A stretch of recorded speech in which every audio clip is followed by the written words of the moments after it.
ধুলো উড়িয়ে বাড়ির পথে গরুর দল। দিন শেষে ক্লান্ত হয়ে ফিরছে রাখাল। জীবন আর জীবিকার সন্ধানে মানুষগুলোকে এভাবেই ছুটতে হয় প্রতিনিয়ত। ছোট্ট এক বালক ফিরছে তার ছাগল নিয়ে।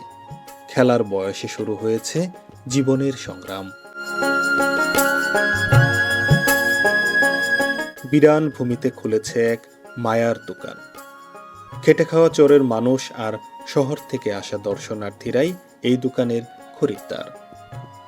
সারাদিন কর্মমুখর থাকে এই ছোট্ট ঘাটটি, তাই তো ছোট্ট এই দোকানেও বেচাকেনা বেশ ভালো। কাকা, কি আজকে নাস্তা কি কি দিয়ে? ভাত, ভাতের সাথে কি? মাছের তরকারি আছে, আলু ভাজি, আচ্ছা, বেগুন। তরকারি, আলু ভাজি, বেগুন। এ যেন কোনো হারানো গ্রাম বাংলা। আজ থেকে 40 বছর আগে গ্রামীণ রূপবৈচিত্র্য যেমন ছিল, সেই রূপবৈচিত্র্য দারুণভাবে ধারণ করছে রসুলপুর চর। রসুলপুর গাইবান্ধার এক মায়ার জনপদ। বালাসীঘাট নিকটবর্তী এক বসতি। প্রকৃতির রূপ, রস আর গন্ধ মাখানো এক চর জনপদ। বালাসীঘাট থেকে একটা নৌকা রিজার্ভ করে ছুটছি চরের পথে। স্বল্প দূরত্বের হওয়ায় এই চরে অনেকেই ঘুরতে আসে শহর থেকে। ছুটে চলছে নৌকা। উত্তরবঙ্গ কাঁপছে পৌষের শীতে। বেলা গড়িয়েছে, কিন্তু রোদের দেখা নাই। তীব্র শীত উপেক্ষা করে ছুটছি এক মায়ার জনপদে। দেখতে দেখতে নৌকা চলে এলো ঘাটের কাছে। ধুধু বালুময় প্রান্তর। নদী পাড়ে কিছু মানুষের উপস্থিতি থাকলেও লোকালয়ের দেখা নেই। তোমরা কি এই ঘাটেই ট্রিপ দাও নাকি? শুধু কি যাত্রী নাকি ইয়া সহ? মালামাল না, শুধু যাত্রী। লোকজন কেমন আসে প্রতিদিন? অনেক লোকজন আসে। তো সারাদিনে আসলে কেমন ইনকাম হয় এই ঘাটে? হাজারখানি। ঘোরার পিছনে খরচ কেমন প্রতিদিন? 300 টাকা। 300। বসতি দূরে, তাই তো ঘোড়ার গাড়ি একমাত্র ভরসা। গবাদি পশুর জন্য নিয়ে এসেছে খড়ের আটি। ঘোড়ার গাড়ি দিয়ে এগুলো পৌঁছে দিবে গৃহস্থ বাড়ি। চরে ধানের আবাদ কম হওয়ায় আমদানি করতে হয় ওপারের গ্রামগুলো থেকে। আটিগুলা যে পরিবহন করতেছেন, এগুলা কি পিস হিসাবে নাকি? ঘোড়ার গাড়ির ভাড়াটা কিভাবে দেন? এক গাড়ি করে আটি তুলে নিয়ে যাবো 500 টাকা নিয়ে যাবো। 500 টাকা। কত আটি ধরে? এক গাড়ি দেবে 500-700 আটি দেবে। 500-700। এই আটিগুলো আসছে কোথা থেকে? আজকে শহরে থেকে এসছে। বালুময় পাথারে চলছে বেচাকেনা। চরের মানুষ আর শহর থেকে ঘুরতে আসা পর্যটকের কথা ভেবেই এই আয়োজন। গরম গরম চা, সিঙ্গারা, পেঁয়াজও বিক্রি হয় এই দোকানে। যেহেতু এই চরটি শহর থেকে নিকটবর্তী, তাই তো বিকাল হলেই ভ্রমণ পিপাসুদের আনাগোনা বেড়ে যায় এই চরে। তারাই মূলত এই দোকানের খরিদ্দার। পাশাপাশি চরের মানুষ আর ঘাটকেন্দ্রিক মানুষেরাই মূল ক্রেতা। এই দোকানটায় আসলে মূলত খরিদ্দার কারা? খরিদ্দার আমরাই হয়তো বেড়ানি আসি আপনার ঘরে, মানে চরের মানুষেরা যারা ঘাটে আসে, আর হচ্ছে ওই পার থেকে যারা আসে বেড়াবার জন্য আসি। বেচা বিক্রি তো ভালোই হয়। ভালো হয়, 2-3-4-5 দোকানটা কি সারা বছর থাকে এখানে? সারা বছরই থাকে সারা বছরে এখানে? এখন একটু বেচা কিনে খালি বন্যা মরশুমে ফিরে আবার ওই ব্রহ্মপুত্র পাড়ের দুর্গম এক চর রসুলপুর, যার অবস্থান গাইবান্ধা জেলায়। ব্রহ্মপুত্রর পাড়েই, একদম নদীর পাড়ে ছোট্ট এক দোকান। এই দোকানের খরিদ্দার চরের মানুষ এবং ঘুরতে আসা দর্শনার্থী। আজ আমরা আপনাদের দেখাবো দুর্গম এই চরের মানুষের জনজীবন এবং এখানকার অপরূপ সুন্দর প্রাকৃতিক রূপবৈচিত্র্য। এবার শুরু হলো আরেক অভিযান। পৌঁছতে হবে মূল জনপদে। ঘাটে যে গাড়িয়াল আমাদের দেখে এগিয়ে এসেছিল, তার ওই গাড়িতে করে যাচ্ছি মায়ায় ঘেরা বসতিতে। বর্ষায় নাও আর শুকনোই পাও, এই নিয়েই চর জীবন। তবে চরের জাহাজখ্যাত ঘোড়ার গাড়ি শুকনোই হাঁটার কষ্টটা অনেকটাই কমিয়ে দিয়েছে। এখন মানুষ পায়ে হাঁটার পাশাপাশি ঘোড়ার গাড়িতে করেও যাত্রা করে চরের এ মাথা থেকে ও মাথা। আমরাও তেমনি পায়ে হাঁটার কষ্টটা লাঘব করতেই নিলাম এই ঘোড়ার গাড়ি।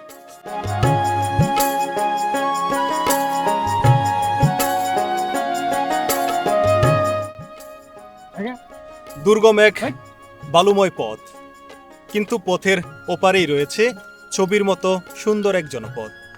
এই মুহূর্তে আমরা যাচ্ছি রসুলপুরের পথে, আর আমরা সওয়ারি হয়েছি একটি ঘোড়ার গাড়ি। এমন ওই দুর্গম এক চলাচলের জায়গা যেখানে পায়ে হেঁটে যাওয়াটা অনেকটা কষ্টসাধ্য ব্যাপার। তাই তো ঘোড়ার গাড়িতে চেপে আমরা বালুময় পথ পেরিয়ে যাব রসুলপুর চরের বসতিতে। আজ থেকে 30-40 বছর আগে গ্রাম বাংলা যেমন ছিল তার ওই প্রতিচ্ছবি বিরাজ করছে রসুলপুর চরে। এমন ওই ছবির মতো সুন্দর এক চর, যে চরে আজকে আমরা সারাটা দিন থাকবো।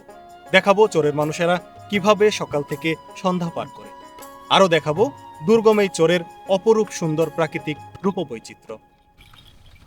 বালুময় পথ। এই মানুষগুলোকে বছরের প্রত্যেকটা ঋতুর সাথে যুদ্ধ করতে হয়, কখনো অতিবৃষ্টি, কখনো খরা। এই যে শীতের এই সময়টাতে চরের ধুলোমাখা পথ, নদীর ঘাট থেকে বাড়ি পর্যন্ত যেতে হলে এভাবেই ধুলোমাখা পথ পাড়ি দিতে হয় চরের প্রত্যেকটা বাসিন্দাকে। কেউ ঘোড়ার গাড়িতে, কেউ বা পায়ে হেঁটে, এভাবেই চলাচল করে এই সংগ্রামী মানুষগুলো। তোমার কি এই ঘোড়ার গাড়ির পাশাপাশি অন্য কোনো পেশা আছে? কি করো এমনিতে? পড়াশোনা করো? কোন ক্লাসে? ক্লাস 9 না?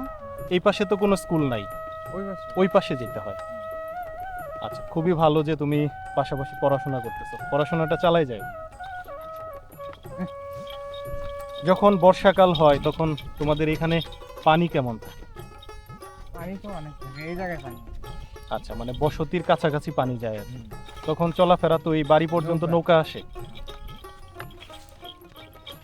এমনই একটা জায়গা যেখানে নেই কোনো শিক্ষা প্রতিষ্ঠান, নেই চিকিৎসার কোনো ব্যবস্থা। এই মানুষগুলোর সামান্য প্রয়োজনে যেতে হয় ওপারের বালাসী ঘাটে, যেটি আসলে সবসময় যাওয়াটা সম্ভব হয় না, কারণ নদী এলাকার এই জীবনযাপনের সাথে জড়িয়ে আছে খেয়া নৌকা। খেয়া নৌকার সময়ের সাথে এই মানুষগুলো তাল মিলিয়ে চলার চেষ্টা করে প্রতিনিয়ত। কখনো কোনো কারণে নৌকা মিস হয়ে গেলে পরবর্তী নৌকার জন্য অপেক্ষা। এ এক সংগ্রামী জীবন।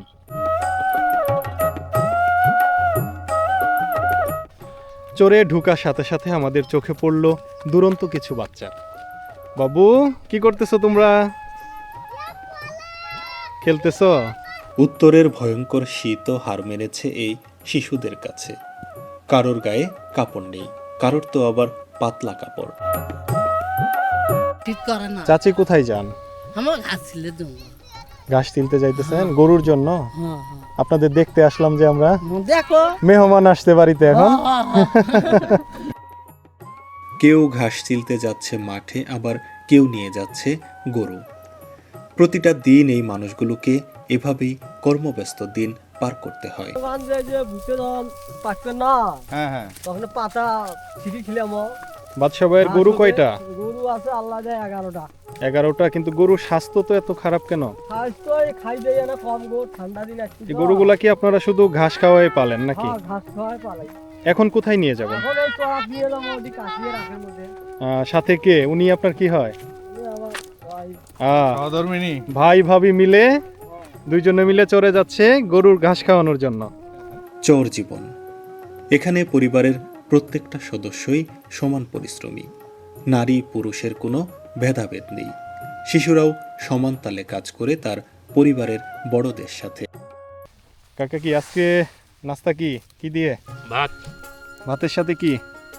মাছের তরকারি আছে, আলু ভাজি, আচ্ছা, বেগুন। তরকারি, আলু ভাজি, বেগুন। বেগুন তাহলে চাচার বাড়িটা কি এ পাশেই? না, ও পাশে নদীর উপর। পাশে কাজে আসছেন জি, এখানে? কাজে। আচ্ছা, আবার ফিরবেন কখন? ফিরবো সন্ধ্যায়। সন্ধ্যায় ফিরবেন। সন্ধ্যায় আপনার ওই আপনি একসাথে একসঙ্গে আর কি। খাবার নিয়ে আসছেন না? হ্যাঁ, খাবার দুপুরের খাবার বাড়ি থেকে নিয়ে আসি। এরকম কি চরে প্রায় প্রতিদিনই আসেন? হ্যাঁ, যখন কাজ থাকে আসি। আজকে কি কাজ মূলত? ওই ভুট্টা গাড়া। নিরানি বলে যে- চর না, জীবন না, ভুট্টা গাড়তেছি। ও, গাছ- এ যেন স্বপ্নের মতো সুন্দর এক জীবনযাপন। সকাল থেকেই হাড় ভাঙা খাটুনি। সূর্য যখন মাথার উপর তখন কৃষক খেতে বসেন খুবই সাদাসিধাভাবে। ক্ষেতের আইলে বা কোনো বাড়ির আঙিনায় কাছে রাখা গামছার পুটলিটি খুলে কৃষক খাওয়া শুরু করেন। খুবই সাধারণ আইটেম, ভর্তা, সাথে কোনো সস্তা তরকারি। তা দিয়েই কৃষক খান তৃপ্তির খাবার। কখনো মাঠের আইলে বসে, কখনো কোদালে ভর দিয়ে কৃষক খাবার খান। বাতাসে ভাসে ভেজা মাটির গন্ধ, ঘাম জড়া হাতে ভাত তুলে মুখে নিতেই যেন ক্লান্তি দূর হয়ে যায়। নেই কোনো অহামিকা, আছে শুধু এক বুক শান্তি। কৃষকের খোলামেলা খাওয়া দাওয়া শুধু খাবার গ্রহণ নয়, এটা এক ধরনের জীবন দর্শন। দুর্গম এক চর, যেখানে বসতি গড়েছে স্বপ্নবাজ কিছু মানুষ। আমরা এই মুহূর্তে আছি চরের এক গৃহস্থ বাড়ির উঠানে।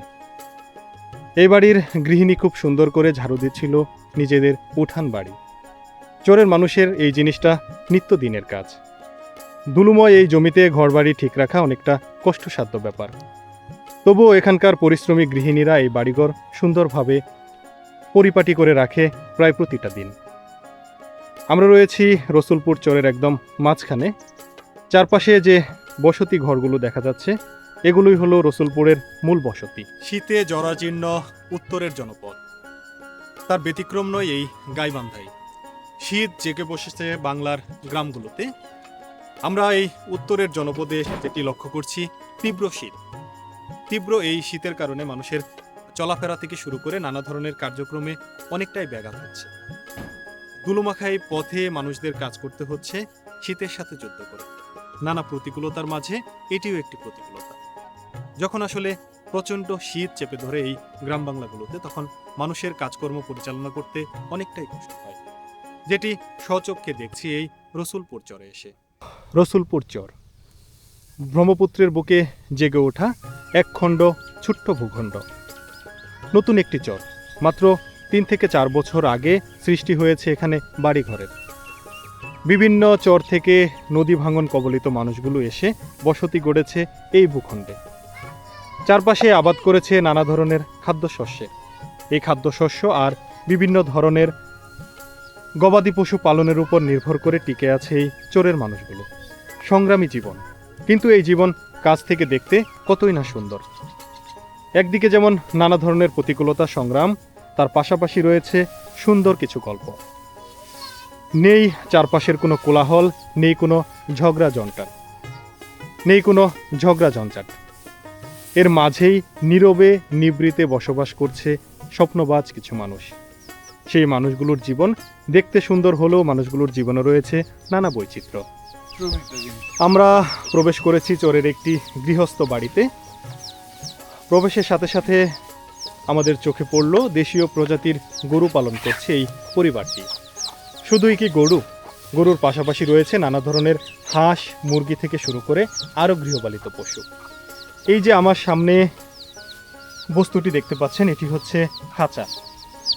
বাঁশ দিয়ে তৈরি এই খাঁচাতে গ্রামীণ মানুষেরা হাঁস, মুরগি এবং ভেড়া, ছাগলের বাচ্চাগুলো ধরে রাখে।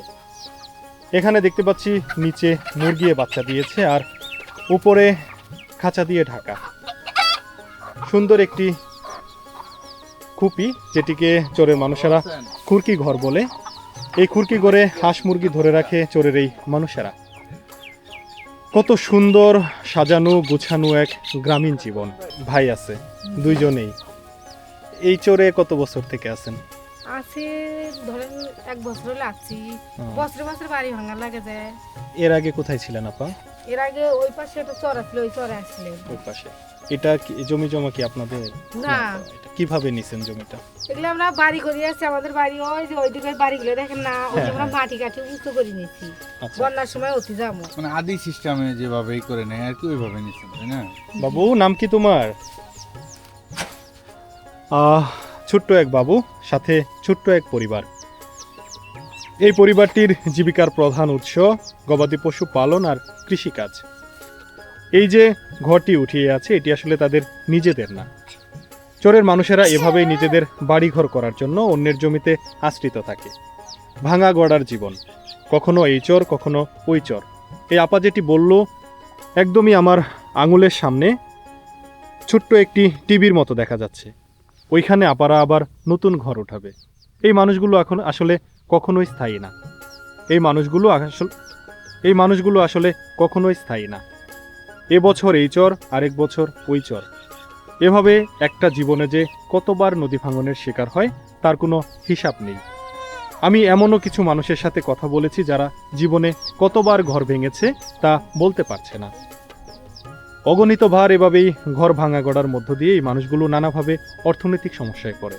চরের ছোট্ট এক পরিবার, দোকান দিছিল ওটা আমাদের। আমরা প্রবেশ করছি চরের সেই ছোট্ট ঘরটিতে। এখানে একটি থাকার বিছানা, এখানে হয়তো 2 জন মানুষ থাকতে পারবে জরাজীর্ণ করে। আর পাশেই হচ্ছে গোয়াল ঘর। আসলে গোয়াল ঘরের মধ্যে ঘর নাকি ঘরের মধ্যে গোয়াল ঘর সেটি আসলে বোঝার উপায় নেই। এ পাশে রাখা হচ্ছে বিভিন্ন ধরনের খড়ি। এগুলো হচ্ছে ভুট্টা ছাড়িয়ে নেওয়ার পরে ভিতরের যে অংশটা সেটি আসলে চরের মানুষেরা খড়ি হিসাবে ব্যবহার করে, কারণ মাটির চুলায় রান্না, শতভাগ রান্না হয় মাটির চুলায়। তাই তো সারাটি বছর খড়ির প্রয়োজন পড়ে চরের এই মানুষগুলোর। তবে সারা বছর খড়ি জোগাড় করার কোনো উপায় নেই, তাই তো এভাবেই স্তূপ করে সংরক্ষণ করে রাখা হয়েছে বছরের অন্য সময়গুলোর জন্য। এপাশে গোয়ালঘর, গোয়ালঘরে থাকে গরু, আর পাশেই হচ্ছে থাকার জায়গা। গরু আর মানুষের সহ অবস্থান অন্য অন্য চরের মতো এই চরেও বিরাজ করছে। এর আগেও কি কখনো এই চর ছিল, বাড়িঘর ছিল? এই চর আগে ছিল, বহুদিন আগে। বুঝছেন না, হলে এখানে মনে করো 15-16 বছর আগে এটা আরো চর ছিল। হয় আবার ভাঙ্গে, আবার হয় আবার ভাঙ্গে, এইভাবে 3 বছর থেকে আবার এখানে বসত বাড়ি এসে আবার সব চলে। তো এখানে যখন বর্ষা হয়, একদম ভরপুর বর্ষা যখন থাকে, তখন কি ঘর বাড়িতে পানি ওঠে? ওঠে, এবছর ওঠে নেই। পানি বন্যাতে বেশি হলে তখন পানি ওঠে। হ্যাঁ, তখন পানি ওঠে। গরু বাছুর নিয়ে কিভাবে? তখন গরু বাছুর নিয়ে গেলে উঁচা জায়গা থাকে, কিছু কিছু প্রকল্প বান্ধা থাকে, সেখানে ওঠে। আবার কেউ বন্যা বেশি হলে পার হয়ে পশ্চিম পারে চলে যায়। বালুময় পথ ধরে এগিয়ে আসছে এক ঘোড়ার গাড়ি, চরের একমাত্র বাহন, চরের প্রধান বাহন। পণ্য পরিবহন থেকে শুরু করে যাত্রী সবগুলোতেই ঘোড়ার গাড়ির প্রয়োজন। চরের এই গাড়িগুলো সারাদিন চরের এ মাথা থেকে ও মাথা ঘুরে বেড়ায়, কখনো যাত্রী কখনো পণ্য। এভাবেই সকাল থেকে সন্ধ্যা কর্মব্যস্ত দিন পার করে এই গাড়ির সওয়ারিরা। ভাই, তাহলে এখানে কি কাজে আসছেন? এই পাশের চর আমার জমিনে ভুট্টা লাগাতে আসছি। ভুট্টা লাগাতে আসছেন। ভুট্টা তো অনেক জায়গায় আরো আগে লাগাইছে। আমারটা একটু নোম লাগার। আচ্ছা, একটু লেট হয়েছে আর কি। ধান আছিল তো, ধান। আচ্ছা, আপনার আবাদ মৌসুম সব হচ্ছে এই চরে? জি। চরটা তো অনেক বছর নদীতে ছিল। হ্যাঁ, নদীতে ছিল। নদী থেকে জাগছে কতদিন হয়? আপনার প্রায় 3 থেকে 4 বছর। 4 বছর। এই যে চরের মানুষেরা, এরা আসলে এই চরে কেমন আছে সবকিছু মিলিয়ে? সবকিছু মিলিয়ে এখন আলহামদুলিল্লাহ যতটুকুই আছে ভালোই আছে, কিন্তু তারপরেও বন্যা আসলে একটু সবারই দুর্ভিক্ষ। বন্যা আসলে একটু সমস্যা হয়। বন্যা আসলে সবার। আমরা আসলাম ওই পাশের যে রাস্তাটা পুরোটাই হচ্ছে বালুর রাস্তা। হ্যাঁ, এখানে হাইটে চলাফেরা করা তো একটু কঠিন ব্যাপার। এই সময়টা চলাফেরা করাটা কঠিন ব্যাপার। তারপরে আপনার বন্যার টাইমে ওই একটু সুবিধা, বাড়ির কাছে নৌকা আসে, এইটুকুই। কিন্তু তারপরে অন্য দিক দিয়ে সব বাজার ঘাট কোথায় করে? ওই পারে, সব পশ্চিম পারে। হঠাৎ করে কোনো একটা ইমার্জেন্সি সময় ওই পারে যাওয়া লাগলো, তখন তো কঠিন ব্যাপার। হ্যাঁ, কঠিন ব্যাপার, তখন একটু সমস্যায় হয়। সবার তো আর নৌকা নাই, সবাই হচ্ছে খেয়া নৌকা। হ্যাঁ, খেয়া নৌকায় সবাই নির্ভর করে। আপনি কতদিন থেকে আছেন এই চরে? আমি 8 বছর থেকে আছি। আপনি আবার সুবেদের জন্য এই পাশে আসছি, আবার সুবেদ করি। সারা বছর এই চরেই থাকি? হ্যাঁ, সারা বছরই থাকি। আবাদ মৌসুমের পাশাপাশি কি গরু বাছুর আছে? গরু বাছুর আছে, ভুট্টার আবাদ করছি, ধানের আবাদ করছি। গরু কয়টা আছে? গরু 3টা আছে। 3টা গরু। গরুর যে দুধ হয় এগুলো কি আপনারা বিক্রি করেন নাকি বাছুরেই খায়? বাছুরও খায়, যেটার অভাব, দুধ পায় না। আর আরিয়া বাছুর হলে দুধ পায় না, খাওয়ার দিবের পাই না গরুকে, খাওয়ান ভরণ পোশাক ভালো করে দিয়ার পাই না, এই কারণে হয়তো দুধ হয় না, বাছুরই খায়। এখন কি আপনি এই যে ঘাস কাটতে যাইতেছেন নাকি? হ্যাঁ, আমি ঘাস কাটতে যাইতেছি, গরুকে খিলেন নাকি। তারপরে ওই যে ভুট্টা বাড়ির ওষুধ দিতে ভয় লাগে ফিরে, তারপরে দেখি না কাশিয়ে ঘাসটা চানা কাটি নিয়ে এসে গরুকে খিলেন নাকি শীতের দিন। চোরের এক সংগ্রামী জীবন আমরা যেটি শুনছিলাম এই আপার মুখে। সে আসলে সকাল থেকে সন্ধ্যা পর্যন্ত পরিশ্রম করে তার আবাদ মৌসুম এবং তার গবাদি পশুগুলো লালন পালন করে। চোরে যে আছেন আসলে ওই পারের যে মানুষের জীবন, মানুষের চলাফেরা সবকিছুই সুবিধা, সুবিধা। আর এই আপনাদের পাশের এখানে তো মানুষ অসুবিধা, তারপরেও কি জীবনের উপর কোনো দুঃখ আফসোস আছে? দুঃখ হলে তো ওটা লাভ নেই, যেহেতু কর্ম করি খান লাগবে, পারে তো থাকলে ওই যে কষ্ট করলে যেখানে যাও কষ্ট আছে, কষ্ট করতেই হবে। কষ্ট করতেই হবে। চোরের জীবন আসলে এরকমই, এই জীবনটা। শত বাধা প্রতিকূলতার মাঝেও এই মানুষগুলো জীবনকে বরণ করে নিয়েছে দারুণভাবে। জীবনে যত প্রতিবন্ধকতা থাকুক এই মানুষগুলো সেগুলোকে অনেকটা সহজ করে নিয়েছে নিজেদের ইচ্ছা শক্তির বলে। এই রসুলপুর চরে এসে আমরা মানুষের সাথে কথা বলে যেটি লক্ষ্য করছি, এই চরের মানুষের জনজীবন অনেকটাই দুর্গম। এই যে আমার সামনে যে ঘোড়ার গাড়ি, এই গাড়িগুলোতে কাইসা নিয়ে যাবে নদীর ঘাটে, সেই ঘাট থেকে আবারও নৌকা যুগে পার হবে ওপারে। এই মানুষগুলোকে এভাবেই প্রতিদিন নদী এবং নানা প্রতিকূলতার সাথে যুদ্ধ করতে হয়। গৃহস্থ বাড়ির উঠানেই মাটির চুলা, মাটির চুলায় রান্না হয় এই পরিবারটির নিত্যদিনের খাবার। আর এখন রান্না হয়েছে গরুর জন্য। গরুর জন্য কি এটা? এটা খুব ভালো দিছি। খুদ। গরুর জন্য হচ্ছে খুদের যাও যেটা। এখানে কয়টা গরু খাবে এটা? এটা 3টে গরু খাবে। 3টা গরু। এভাবে কি প্রতিদিনই খুদের যাও হ্যাঁ, খাওয়ান? রান্না করে খুদ এক পা আধা করে জাল দিয়ে ঘুরে পানি খিলেই। আপনাদের তো আসলে গরু পালতে হয় পুরোপুরি ঘাসের উপর নির্ভর করে, হ্যাঁ, ঘাস এখানে এগুলো তো আর তো শীতকাল কাবু। আমরা দেখলাম ওই পার থেকে আটি নিয়ে আসতেছে। এইখানে যে ধান হয় সেগুলা দিয়ে তো গরুর মনে হয় চলে না এবার সারা কালো বছর। বন্যাটা প্রচুর হয় নাই, সে কারণে মানুষে ধান করে আর পায় নাই। যেটি যেটি নামা ছিল ওখানে ওখানে গাইছে, কারো হয় নাই, কারো হয়েছে বন্যা খায়া গেছে। আর ধারে আনা হয়েছে তার তাহলে ধান পাকে নাই, কাটতে নাকছি। এখন তো গরুর খাবার বন্ধ করা যাবে না। আমরা দেখলাম এক ভাই গরু নিয়ে যাইতেছে, কিন্তু গরু একদমই মানে জীর্ণ শীর্ণ রোগা হয়ে গেছে। আমাদের গরু এই দেখো। আচ্ছা, এর কারণে যে আপনাদের গরু দেখতেছি এই গরুগুলা অনেকটাই জীর্ণ শীর্ণ, মানে একদম স্বাস্থ্য খারাপ গরুর। মানে এটার কারণ কি? এখন ঘাস নাই, এর কারণে ঘাস নাই, শীতকাল। শীতকাল। এখন আসলে চরের মানুষের শীতকালে সব থেকে বেশি যে কষ্টটা হয় সেটি হচ্ছে গবাদি পশুর। গবাদি পশুর খাবারের তীব্র সংকট এই রসুলপুর চরে। এখানে আসলে এই সময়টাতে ওইভাবে ঘাস পাওয়া যায় না। চরে বন্যা না হওয়ার কারণে এবছর ধানের আবাদও হয়েছে খুব সামান্য, যাতে করে চরের এই মানুষেরা গবাদি পশু পালন করতে যে খড় লাগে সেই খড়ের যোগান সেভাবে পাচ্ছে না। ওপাশ থেকে যে কিনে নিয়ে আসবে সেটিও আসলে চরের এই মানুষের জন্য অনেকটা কষ্টসাধ্য ব্যাপার। তাই তো গরুগুলোর এই জীর্ণশীর্ণ অবস্থা। দেখুন, আমি যদি খুব কাছাকাছি যাই তাহলে গরুর হাড্ডি দেখা যাচ্ছে। এর বড় কারণ আসলে খাবারের তীব্র সংকট। মানে নদী ভাঙ্গে এখানে আসছেন, এর আগে কোথায় ছিলেন? এই দেশেই আছে।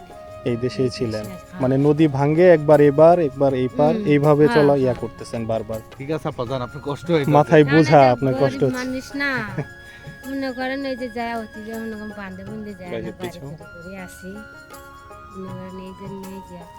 হ্যাঁ, ভাইজান কোথায় কাজ করতেছে মাঠে? এই যে মনে করেন কাম লাগতেছে। আচ্ছা, ঠিক আছে, আপনি বোঝা নিয়ে আছেন, কষ্ট দিলাম আপনাকে। চোরের মানুষের সংগ্রামী জীবন। মাথায় যে বোঝাটি সেটির ওজন কোনোভাবেই 40 কেজির নিচে হবে না। এই বোঝাটি নিয়ে এই বালুময় রাস্তা পার হয়ে যাবে ওপারের ঘাটে। কি এক সংগ্রামী জীবন! ঘাটে যেয়েই কিন্তু শেষ না, ঘাটে বোঝা নামানোর পর আবারও নৌকা দিয়ে আবারও ওপারের ঘাটে। এভাবে এই মানুষগুলো প্রতিটা দিন প্রতিটা মুহূর্ত পরিশ্রম করে নানা প্রতিকূলতার সাথে।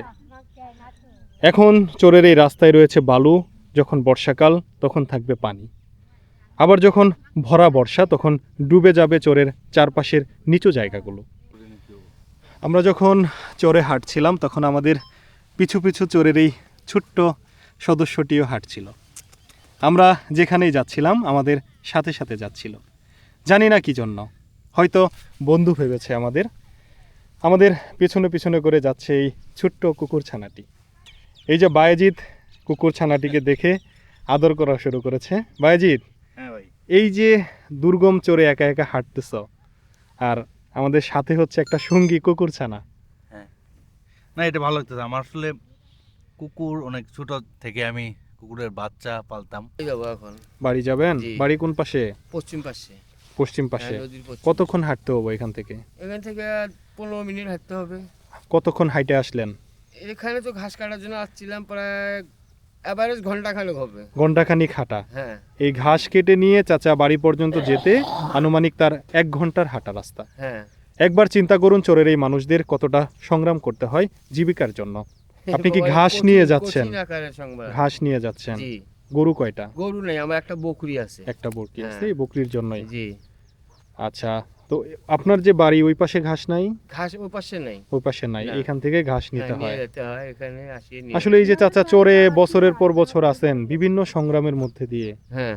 আসলে তারপরেও জীবনটারে কিভাবে দেখলেন? জীবন জীবন বাঁচার তাগিদে যা করার তাই করতেছি। তাই করতেছেন। জি। চাচার বয়স কেমন? আমার হবে বয়স আনুমানিক? 60। এই 60 বছর বয়সে কতবার ঘর ভাঙছেন?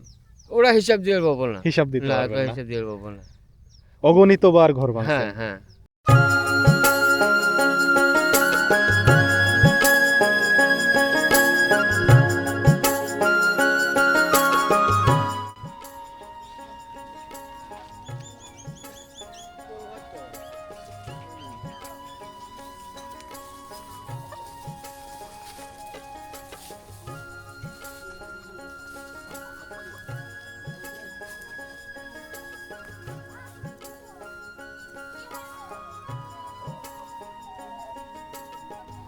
তোমাদের গরু বাছুর কয়টা?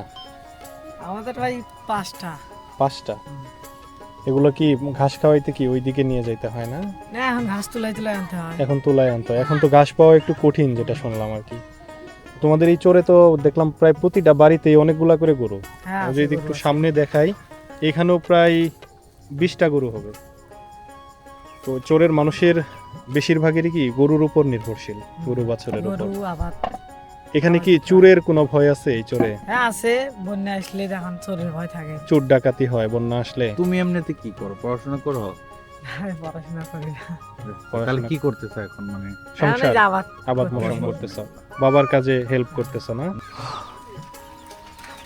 রসুলপুর চর উত্তরের জনপদ, উত্তরের জনপদের দুর্গম এক জীবনচিত্র, যেটি আপনাদেরকে দেখাচ্ছি। এই যে রসুলপুর চরটা, এই রসুলপুর চর এমন একটি জায়গায় যার চারপাশেই ব্রহ্মপুত্র এবং যমুনা নদী দ্বারা বেষ্টিত। এই চরের মানুষের শিক্ষা প্রতিষ্ঠান নেই, নেই কোনো চিকিৎসার ব্যবস্থা। এই চরের একটা মানুষ হঠাৎ করে অসুস্থ হয়ে গেলে তাকে যেতে হয় ওপারের বালাসী ঘাটে, সেখান থেকে গাইবান্ধা জেলা শহর। আসলে হঠাৎ করে রাত বিরাতে অসুস্থ হয়ে গেলে তাৎক্ষণিক নৌকা পাওয়ার কোনো ব্যবস্থা নেই। সংগ্রামী এক জীবন। এই সংগ্রামী জীবনে কতিপয় মানুষ বসতি স্থাপন করেছে। নানা ধরনের দুর্ভোগ, নানা কষ্ট, সব কিছুর পরেও এই মানুষগুলো টিকে আছে এই দুর্গম জায়গায়। কখনো এই চর, কখনো বা ওই চর, এভাবেই বছরের পর বছর বিভিন্ন চরে ভাঙন গড়ার মধ্যে চলছে তাদের জীবন সংসার। চাচি, আপনার জীবনে কতগুলা ভাঙন দেখছেন? বহু বহু ভাঙন। রসুলপুর যখন ভাঙ্গিয়া গেল তখন পড়াই বানি 10-12 ভাঙ্গা দেওয়া হয়েছে, তাই না বাবানি? তারও বেশি। তারও বেশি। হ্যাঁ। চাচির বাপের দেশ কোথায়? এই জায়গায় বাপের দেশ, এই অসুরপুরি। এটা বাপের দেশ, এটাও শ্বশুর বাড়ি। শ্বশুর বাড়ি এক জায়গায়। এক জায়গায়। হ্যাঁ, হ্যাঁ। তাহলে যখন বিয়ের আগে বাপের ঘরে ছিলেন তখনও তো নদী ভাঙন দেখছেন? না, বিয়া হয়া হেরা বাচ্চা কাচ্চা হলে ফেরে নদী ভাঙ্গা। পরে নদী ভাঙন দেখছেন আর কি। পরে দেখছি। আচ্ছা, তো এমনি ছেলে মেয়ে কয়জন চাচির? 2 ছেলে 1 মেয়ে। 1 মেয়ে। হুম। এই যে চরের মধ্যে আছেন, তো এখান থেকে ঘাটে যাওয়া আসা বিভিন্ন ধরনের তো সমস্যা আছে আসলে। সমস্যা তো আছেই তো। তারপরেও কেমন মনে করেন এই যে জীবনটা পার করলেন, নিজেরে কি সুখী মনে করেন?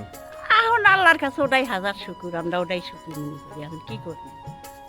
চাচি, প্রতি বাড়িতে কি টিউবওয়েল আছে? প্রতি বাড়িতে কি টিউবওয়েল আছে? এই টিউবওয়েল দিয়ে কয়টা পরিবার পানি খায়?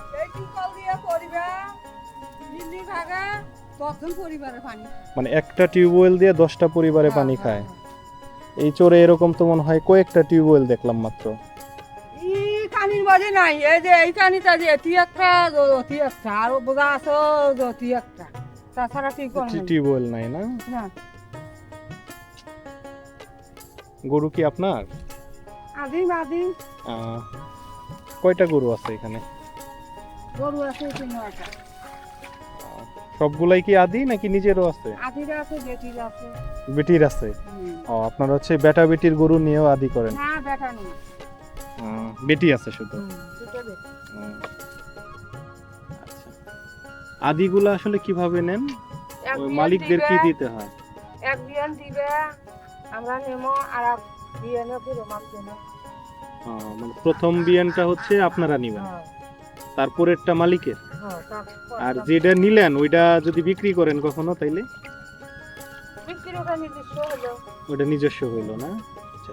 আদি নিয়ে কি পোষায় চাচি? না পোষাইলো চরের মানুষের গরু ছাড়া পয়সা নেই বাবা। গরু ছাড়া পয়সা নাই না, এটা ঠিক বলছেন চাচি। আসলে এখন তো আবাদ মৌসুমে হ্যাঁ। পয়সা নাই। বিদায় নিচ্ছি রসুলপুর চর থেকে।